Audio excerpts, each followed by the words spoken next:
오늘도 귀한 말씀을 우리 목사님께서 이렇게 해주셔서 은혜가 충만했습니다. 저는 육포교회 목사입니다. 여러분들 앞에서 이렇게 설교는 몇 번 되지 않아서 모든 것이 서툴고 오작합니다. 오늘 우리 하나님께서 주신 말씀을 여러분들 앞에 선포하며 함께 은혜를 나누고자 합니다. 우리 시편 119편 71편을 보면은, 시편은 제일 긴 책이죠. 150장으로서 그 중에서 제일 긴 장이 119편. 거기 71편에 보면은 고난 당한 것이 내게 유익이라, 이로 말미암아 내가 주의 윤례를 배우게 되었느니라. 아멘. 나는 어렸을 때에 이 말씀이 좀 이해가 안 됐어요. 고난 당하는 것이 뭐가 유익인가? 좀 편안하게, 이렇게 건강하게, 행복하게 이렇게 살아가는 것이 좋지, 이 고난이라고 하는 것이 뭐가 유익인가? 이런 생각을 가졌어요. 이 시편 기자도 나중에 보면은 시편 67절에 보면은 고난 당하기 전에는 내가 그릇 행하였더니 주께서 고난 당함으로 주의 윤례를 지키게 되었나이다. 깨달은 것이 있어요. 참으로 오늘 우리가 모든 것이 한편으로 보면은 건강하고 부유하고 또한 명예가 있고 평안한 사람들이 행복할 것처럼 생각하지만은 그분들 한 분 한 분들을 보면은 말할 수 없는 고난을 거쳐서 성공하기도 하고, 이 고난을 이기지 못한 사람들은 스스로 목숨을 끊는 일이 있습니다. 하나님께서 행하시는 이 어째서 이렇게 고난을 우리에게 주셨는가? 이 말씀을 저는 깊이 생각했습니다. 이 고난은 먼저는 새 생명을 탄생시키시는 원리입니다. 무슨 생명이든지 고난을 통해서 태어납니다. 사람은요, 그 어머니의 그 산고, 출산의 고통을 통해서 모든 사람들이 이 땅에 태어났습니다. 고생하지 않고는 생명이 얻는 것이 없어요. 저는 엊그저께 카톡에서 이런 글을 읽어봤습니다. 동물의 사육자가 그 동물들을 길렀는데 그 중에서도 그 사슴, 남기라고 해서 사슴이 참 예쁘잖아요. 그 사슴이 예쁜데 몸이 좀 약해요. 그런데 이상하게도 그 사슴이 임신을 했어요. 새끼를 냈습니다. 이 사육사들이 너무 기쁘고 좋은데 어떻게 하면은 이 어린 사슴이, 약한 사슴을 고통 없이 출산을 시킬 수 있을까 의논을 했다는 것입니다. 그래서 그 의논한 결과에 이 사슴에다가 무통할 수 있는 주사를 놔주자, 안 아프게 하는 주사를 놔주자. 그래서 무통뿐만, 아프지 않고 새끼를 낳을 수 있도록 이렇게 진통제를 거기다 넣어줬습니다. 그런데 이 진통제를 맞아서 아픔이 없이 정말 새끼를 쭉 낳습니다. 근데 희한한 것이 이 새끼를 난 어미가 그만 자기 자식인데, 새끼인데도 돌보지를 않더라는 거예요. 문치만치하는 것입니다. 희한한 것을 그들이 느꼈어요. 아픔이 없이 뭔가 나타나는 것은 애정이 없다는 것을 알게 되었습니다. 사람도요, 남자보다는, 그 아버지보다는 어머니가 그냥 알 수 없는 고통을 통해서, 정말 그 산모의 그 고통을 통해서 아이를 출산했기 때문에 어머님의 아이들 사랑은 남자들이 다 따라갈 수가 없습니다. 이해할 수가 없는 거예요. 이 고통을 통해서만이 생명을 얻는 거예요. 우리가 이 초목도요, 그냥 자라는 것이 아닙니다. 생명에서 자랐는데 이 봄동산에 보면 많은 새파란 풀들이 올라오지만은 그 풀들이 그냥 쑥쑥 올라온 것이 아닙니다. 먼저는 자기의 껍질을 깨뜨리고 그리고 단단한 땅을 뚫고 올라오면서 그게 힘이 있어요. 그래서 그걸 뚫고 올라오기 때문에 초목들이 처음에는 꾸불꾸불합니다. 허리가 부어졌어요. 그러나 그들은 나와서 생명을 얻을 때에 그것이 강해져서 꽃이 피게 되고 열매를 맺게 되는 것입니다. 이 고통 없이 고난이 없이 나오는 것은 열매를 맺을 수가 없는 거예요. 그래서 우리 하나님의 원리는 우리의 생명을 정말 허락하실 때에 그냥 주신 것이 아니라 이 고난이라고 하는 것을 통해서 허락하신 것입니다. 이 고난을 우리가 그냥 고생한다, 고달프다 이렇게 생각이 되지만은 그 뜻은요, 성경에 나오는 그 히브리 말의 그 뜻은요, 억압한다는 것입니다. 압박을 한다는 것입니다. 마치 올리브와 포도의 즙을 짜서 포도주가 생기는 것처럼 말할 수 없는 그 압박을 짜서 그 포도주가 나오고 올리브 기름이 나오고 우리 한국으로 말하면 참기름, 들기름 할 것에 말할 수 없이 그리고 쪄서 그 기름이 나오듯이 이 고난을 통해서 우리 모든 사람들에게 유익을 주시는 하나님의 놀라운 섭리가 있음을 우리는 깨달아서 우리가 이렇게 어려움을 당하는 것이 그냥 된 것이 아니라는 것을 깨달아야 됩니다. 또 하나는 이 고난은 어떤 것이 있는가? 고난은 하나님의 백성들을 부르시는 방법이며 훈련시키시는 그런 훈련과 같은 것입니다. 우리는 이 고난을 통해서만이 하나님을 찾아갈 수 있고 하나님의 부르심을 들을 수가 있습니다. 배부른 사람은 하나님의 부르시는 음성을 들을 수가 없어요. 고생을 하고 정말 먹을 것이 없고 남모르는 어려움 속에서 있을 때에 정말 하나님께서 부르시는 세비한 음성을 들어 주 앞에 돌아올 수가 있습니다. 성경에 보면은 둘째 아들이 있었습니다. 첫 아들과 둘째 있습니다.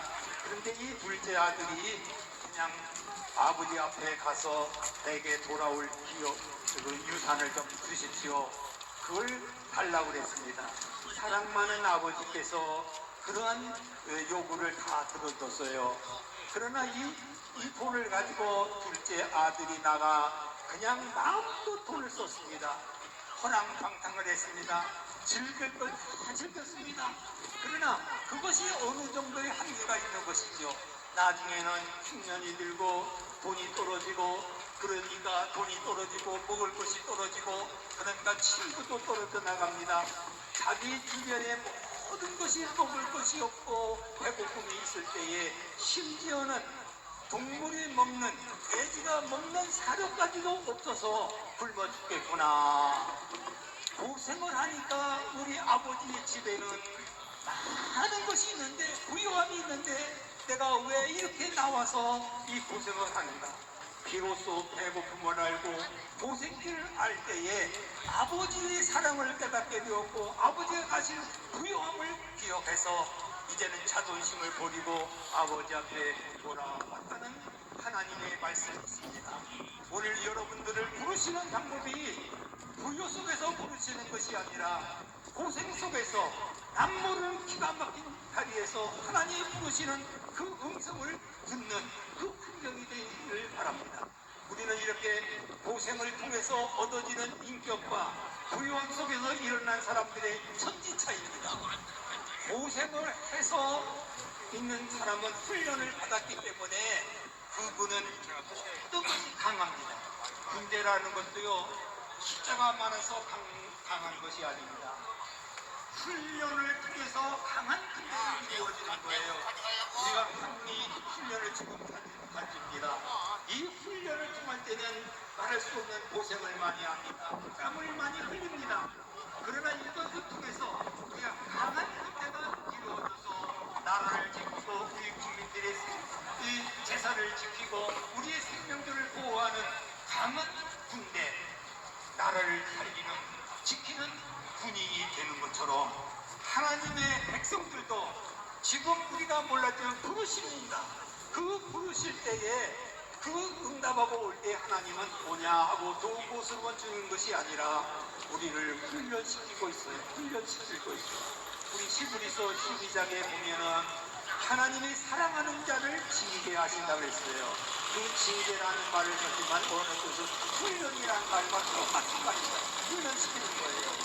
내가 고생하고 어려움을 당하고 있다고 하는 것은 하나님이 부르시는 일이시고 그의 응답에서 오는 자에게 하나님은 또 한 번 채찍질을 하신다고 그랬어요. 그것은 하나님이 사랑하시는 증거요, 하나님이 귀하게 쓰시려고 하는 훈련 과정이라는 것을 잊지 마시기 바랍니다. 우리는 다 징계를 원하는 사람은 없어요. 다 징계를 싫어합니다. 그러나 징계가 없는 것은 하나님의 참 아들이 아니라는 것입니다. 사생자요, 하나님의 아들이 아니라고 하는 것을 성경 히브리서 12장에서 말씀하고 있어요. 그러니까 오늘 우리는 지금 현재의 고난을 이상하게 여길 필요가 없어요. 하나님이 여러분들을 부르시는 방법이라는 것, 여러분들을 강하게 하나님께서 높여 쓰시기 위해서 고난의 과정을 해서 우리를 부르시고 있다는 것을 잊지 마시길 바랍니다. 하나님은 정말로 이런 것이 있어요. 아마 책을 읽어보신 분들이 있으면 빙점이라고 하는 책을 쓴 거 있어요. 일본 여인이 썼는데요. 미우라 아야코라고 하는 그런 분이 썼어요. 그 빙점의 책의 빙점, 그 얼음 한 점을 얘기하는 거예요. 그것은 잘못, 백도가 이제 물이 끓잖아요. 백도 밑에는 안 끓잖아요. 그것처럼 하나의 점을, 얼음점을 찍었어요. 그는 그것이 처음에는 잘 나갔을 때는, 젊었을 때는요, 이 미인 거 있고 아는 것이 있고 가진 것이 있을 때는 이분이 그 책에 나오는 대로요, 호랑방탕했어요. 약혼을 2번씩이나 했어도 결혼을 안 했어요. 그런데 하나님께서 그는 일찍이 택하신 것이 하나님의 백성이기 때문에 갑자기 그는 척추에 이상한 병이 걸렸어요. 아마 무슨 병인지 저는 의학적으로 그 용어를 다 말할 수 없지만은 그 무시무시한 병이 걸려서 그냥 일어나지 못하고 누워있는 신세가 되었습니다. 완전히 그는 정말로 인생에 포기를 할 수밖에 없는 그런 처지에 하나님을 아는 귀한 남자가 그 곁에 와서 그를 위로하고 그를 사랑하고 끝내 했을 때에 이 미우라 아야코는 그 감동을 받게 되었어요. 그의 책에서는 한마디로 말해서 내가 이 고생을 하면서 정말 내 몸이 일어날 수 없는 이 비참한 것이 있지만은 나는 이것을 통해서 정말 남편을 얻게 되었고 이걸 통해서 하나님을 알았고 예수를 알게 되었다.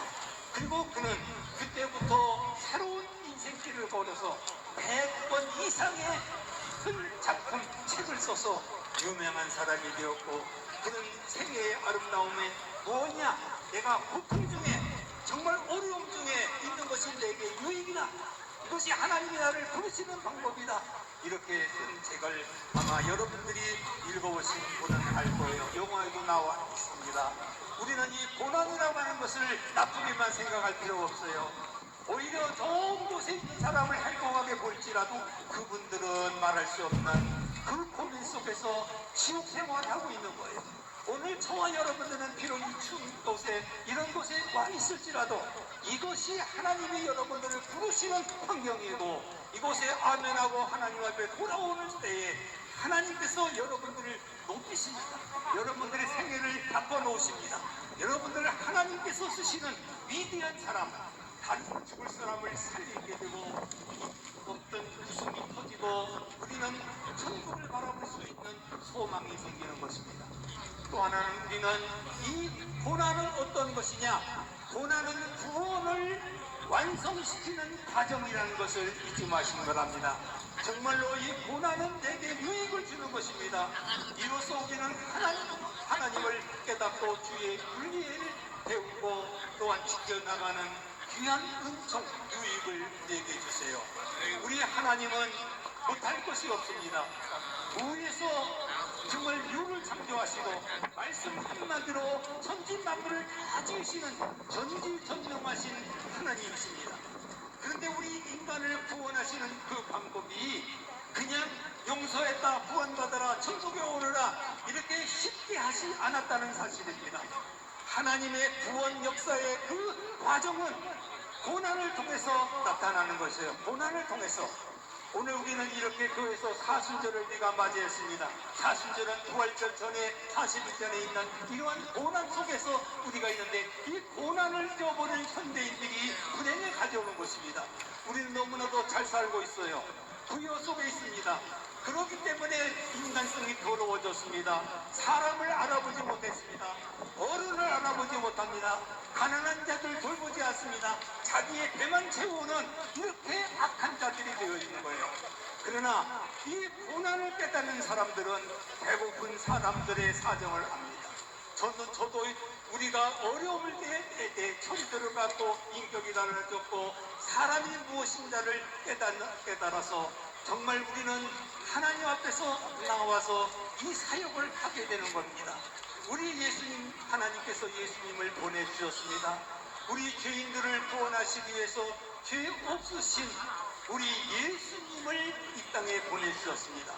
그런데 우리 하나님께서는 예수님을 통해서 역사하실 때에 처음에서부터 고난의 길을 걸어가셨어요. 우리 예수님은요 정말 머리 둘 곳이 없는, 집 한 칸이 없는 곳이었습니다. 새도 둥지가 있고 여우도 집들 둘이 있지만은 예수님은 인자는 머리 둘 곳이 없다고 그랬습니다. 저도 마찬가지입니다. 사실은요. 저도 집 한 칸이 없는 사람입니다. 그러나 오늘 우리는 행복합니다. 왜? 이런 과정을 통해서 영원한 세계의 구원을 완성하려는 이 기쁨과 소망이 있기 때문에 우리는 자신하고 이 자리에 나와 있습니다. 우리는 정말 이 하나님이 구원하신 역사를 볼 때에 우리는 예수님이 얼마나 날 대신에 위해서 말할 수 없는 고난의 길을 보시고 마지막에는 십자가 위에서 머리에 가시관을 쓰시고 양손에 못을 박아 십자가에 매달려 피 흘려 죽으셨습니다. 그냥 단번에 죽으신 것이 아닙니다. 피가 다 쏟아져서 고생과 고통을 당하신 것은 저와 여러분들의 모든 죄를 용서하시기 위해서 우리 주님의 채찍에 맞음으로 우리는 평화를 누리고 새로워지는 역사를 일으키고 우리에게 유익을 주시기 위해서 고난을 당하셨다고 성경은 말씀합니다. 우리 예수님께서 십자가 위에서 고난을 통해서 그는 죽으셨습니다. 고생을 하시다가 채찍에 마시다가 고난을 당하심으로 말미암아 이 죽음을 당했습니다. 우리가 당해야 될 죽음을, 우리가 들어가야 할 지옥을 주님이 대신 지옥길을 가셨습니다. 우리는 이 사실을 깨달아야 돼요. 이 예수님을 통해서 죽음의 길을 걷게 하시고 그리고 우리는 예수님께서 이 말씀대로 죽으셨다가 말씀대로 하나님의 말씀대로 성경대로 3일 만에 부활하셨습니다. 할렐루야. 주님은 살아계셨어요. 지금도 주님은 살아계셔서 우리와 함께 계십니다. 어떤 사람과 고난을 함께 가실 사람, 나를 따라오려면 십자가를 지고 따라오라고 했습니다. 건물이 크고 부유한 사람을 따르는 것이 아니었습니다. 누구든지 십자가를 지고 주님을 따르라고 했어요. 천국 가는 길은 좁은 길입니다. 천국 가는 길은 고난의 길입니다. 우리 사도행전 10장에 보면은 천국에 들어가려면 많은 고난을 당해야 된다 이렇게 말씀하셨습니다. 우리는 이 고난의 길에서 주님을 만나시길 바랍니다.